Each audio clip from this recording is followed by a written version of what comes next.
Hong Kong ও আফগানিস্তানকে হারিয়ে B group runners up হয়ে সুপার 4-এ উঠেছিল বাংলাদেশ।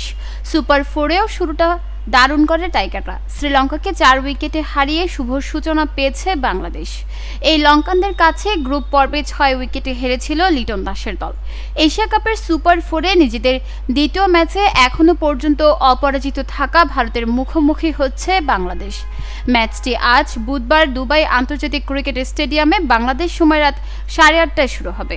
পরিসংখ্যান ও শক্তিমত্তায় ভারত যোজন যোজন এগিয়ে থাকলেও সাম্প্রতিক পারফরম্যান্স কিছুটা হলেও জ্বালানি যোগাচ্ছে বাংলাদেশকে। এখন পর্যন্ত চলমান টুর্নামেন্টে সেরা বোলিং পারফরম্যান্স দেখিয়েছে টাইগাররা, তাই মাঠে নামার আগে মানসিকভাবে চাঙ্গা থাকবে তারা। পাশাপাশি এই সপ্তাহে দুবাইয়ে এখন পর্যন্ত বেশ কিছু ম্যাচ হওয়ায় উইকেট ধীর গতির হওয়ার আশা করা হচ্ছে। তাতে ভারতের বিপক্ষে সম্ভাবনা বাড়তে পারে বাংলাদেশের।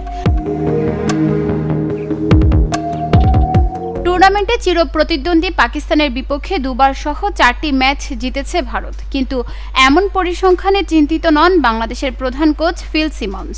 তার মতে যে কোনো দলের কাছে হারতে পারে ভারত। এখন পর্যন্ত টি-20 ফরম্যাটে 17 বার ভারতের মুখোমুখি হয়েছে বাংলাদেশ। এর মধ্যে মাত্র একবার জয় পেয়েছে টাইগাররা। 2019 সালে ভারত সফরে 3 ম্যাচ সিরিজের প্রথম ম্যাচে ভারতকে 7 উইকেটে হারিয়েছিল বাংলাদেশ। এশিয়া কাপে ওয়ানডে ও টি-20 ফরম্যাট মিলিয়ে 15 বার মুখোমুখি হয়েছে বাংলাদেশ ও ভারত। এর মধ্যে বাংলাদেশ মাত্র 2 বার জিতেছে এবং 13 বার হেরেছে। 2016 সালে টি-20 সংস্করণে হয় এশিয়া কাপে 2 ম্যাচে হেরেছিল টাইগাররা। ভারতের বিপক্ষে ম্যাচের আগে অধিনায়ক লিটন দাস ইনজুরিতে পড়লেও তার খেলা নিয়ে সংশয় নেই। টুর্নামেন্টে ব্যাট হাতে দারুণ ফর্মে আছে লিটন। 4 ইনিংসে 119 রান করেছেন তিনি। নিউজ ডেস্ক, চট্টগ্রাম সময়।